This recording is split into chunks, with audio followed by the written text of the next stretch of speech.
Hello everybody and welcome back to Alma. So we've got the worker on ploughing in the sorghum, or what was the sorghum field. We're going to make our start over here getting this ready to be drilled. I don't know whether we can actually drill anything this episode, but let's have a look. So we can put canola in, that may be worth doing. We can also do oil seed, radish, poplar and grass. So I think we may go do a canola field just so that we're doing that we're able to do something different. We're going to go 2 headlands. I know that won't be everyone's cup of tea, but for me, doing 2 headlands, it just gives you a lot more turning space, makes life that little bit easier. So we are going to start on this row by the looks of it. So we'll drop that down. So like I said, the workers on ploughing. All our productions are fine as far as I'm aware, and so are all our animals.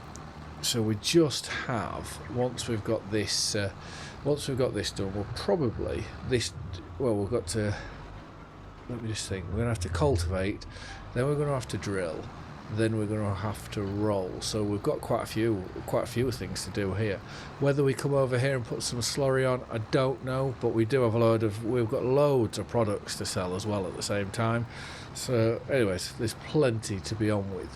And I do want to buy the pallet forks for the excavator, but at the minute we just don't have the finances to do so, which isn't a bother whatsoever because we will have them eventually. Well, we'll have that. We can go get it very, very easily by going to the sawmill and making 100,000 very quickly like that. But I'm just trying to have a bit of a break from selling a lot of stuff because it can get very tedious, but also monotonous. And you're just seeing the same thing over and over and over again. So I don't really want to try to do that. Whereas field work, as far as I can remember, we haven't done a right lot of that recently.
So I believe in one of the previous episodes that the seed drill that we wanted, the big John Deere one, well, the one that I wanted I should say, came up for sale. And I think we bought it. I just can't quite remember.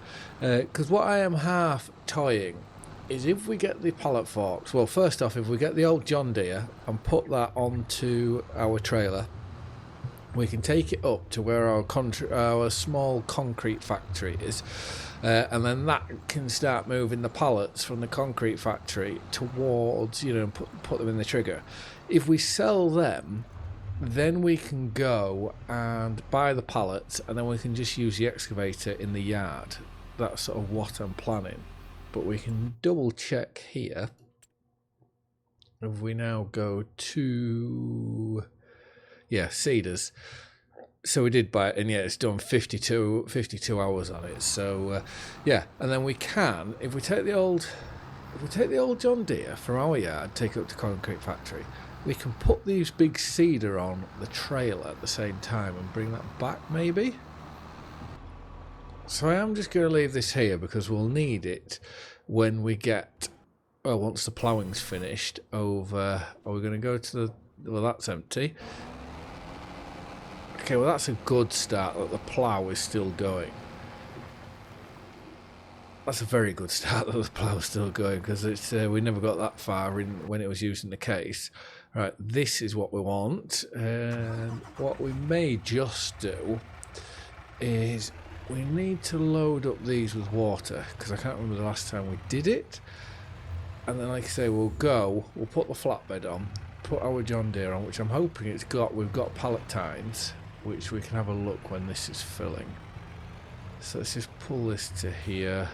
Let's get that filling. And if we go to front loader tools, no. So if we go on to here, front loader tools, pallet tines, let's buy them like that.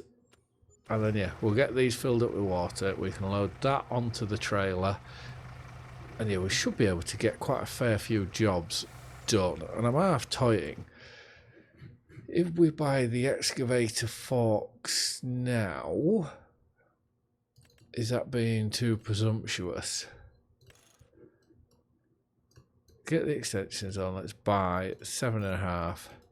Okay, that still gives us 6,000, so we've still got money to keep going.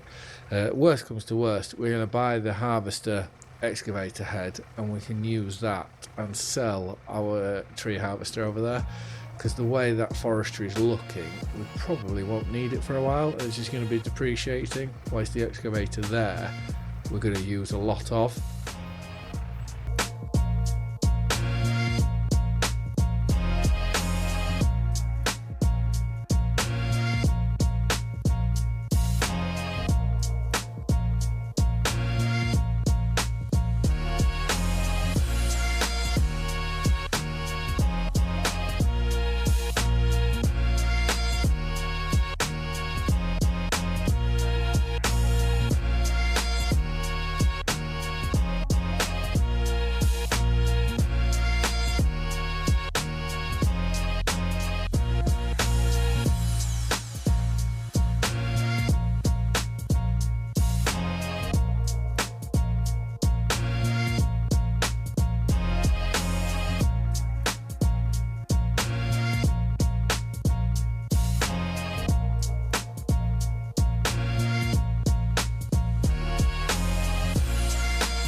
Well, this has worked out quite well, you know, getting multiple things done all at the same time. In the end, I thought it was probably the best idea. You know, with our harvester just being sat there not doing a right lot, I thought, why keep it? We're definitely keeping the excavator, so we might as well, you know, sell the harvester and just do everything with the excavator, which I am not adverse to at all, because as I said before, the excavator is something I would like to try use a bit more, because one, you know, if I ever do get a chance in real life to drive one, I should have half an idea. But right, let's put our first pallet of roof plates in. So I'd be interested to see actually how much money we're going to get for these. So we are 160,263. And why is that not sold? It definitely said it wanted roof plates, didn't it? And that's roof plates. Oh. It needs to be further into the trigger. Brilliant, so over £5,000. Well, it is pounds, but over $5,000 per thing. Oh, we've got another one. So we'll go collect this one, and we'll try and put this one a bit further in.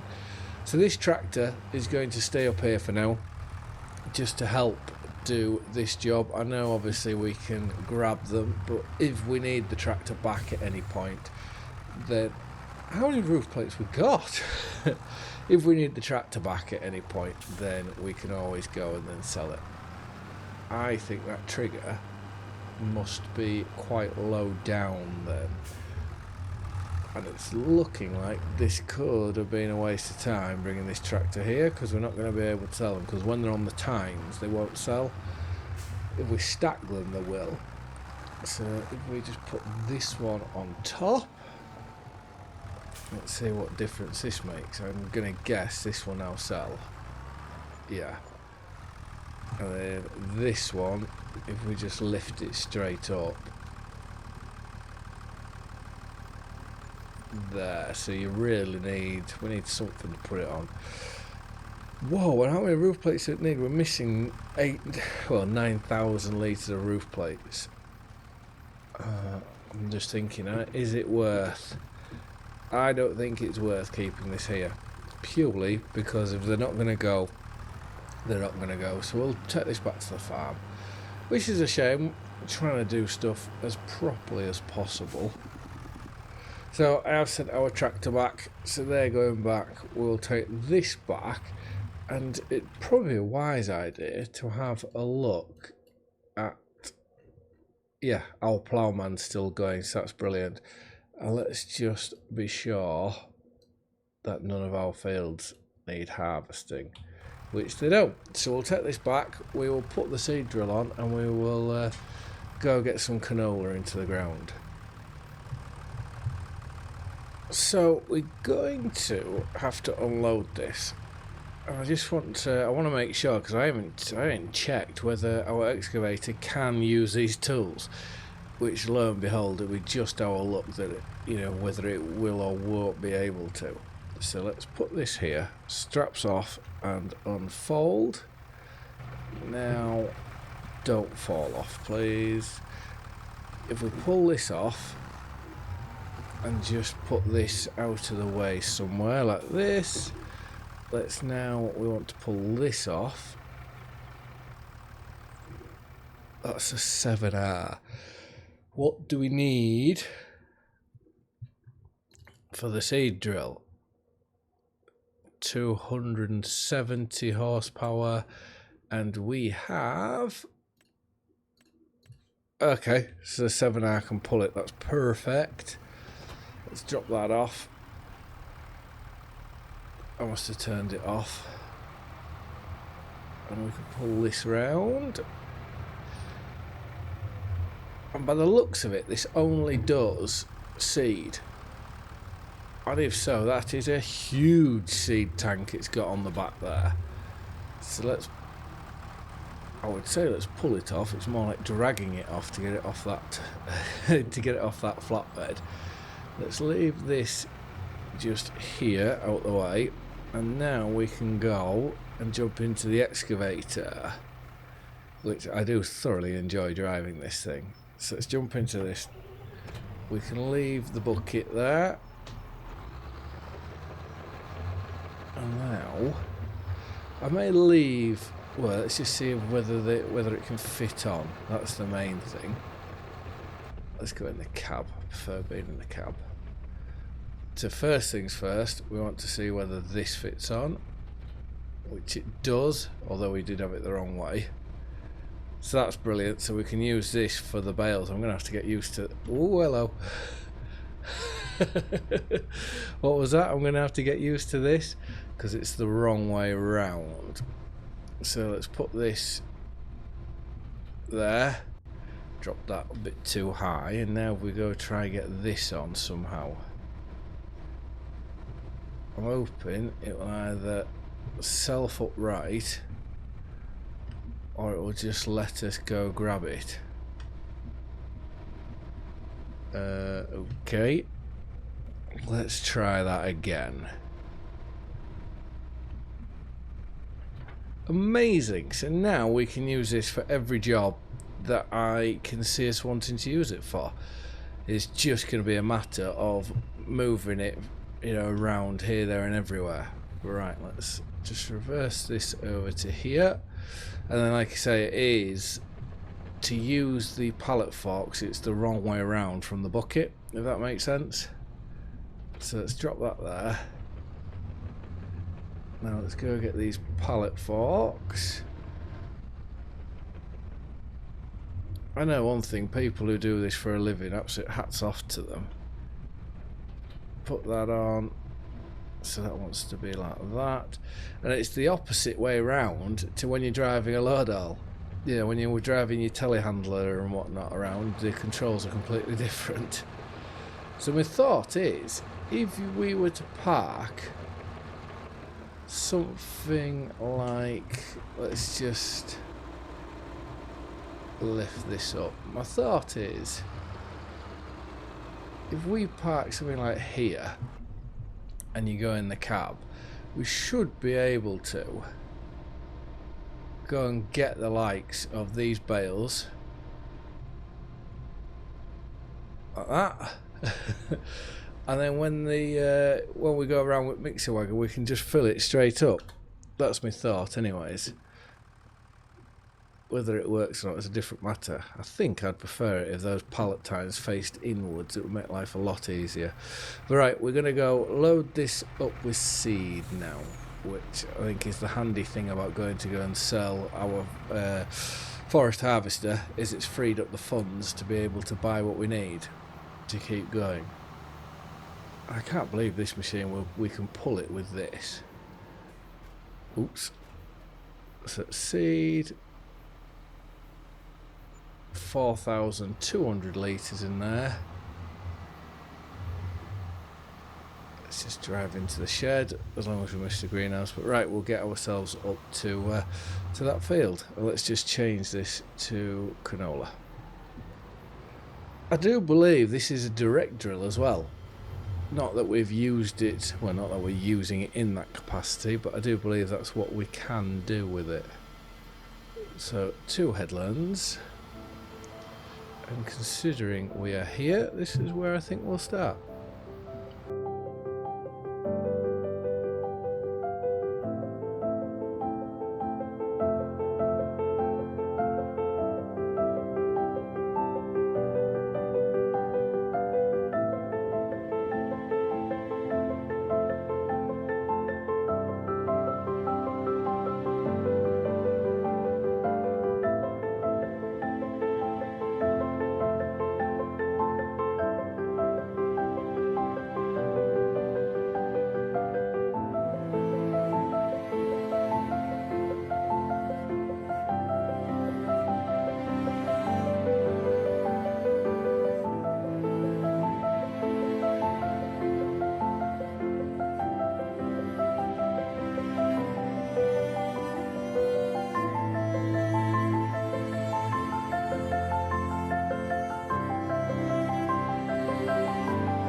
Well, I like this drill, and I think one of the perks of precision farming is, although we're not drilling with fertiliser in the ground, we only have to go over once, unlike on Kinlake where we've got to go over twice.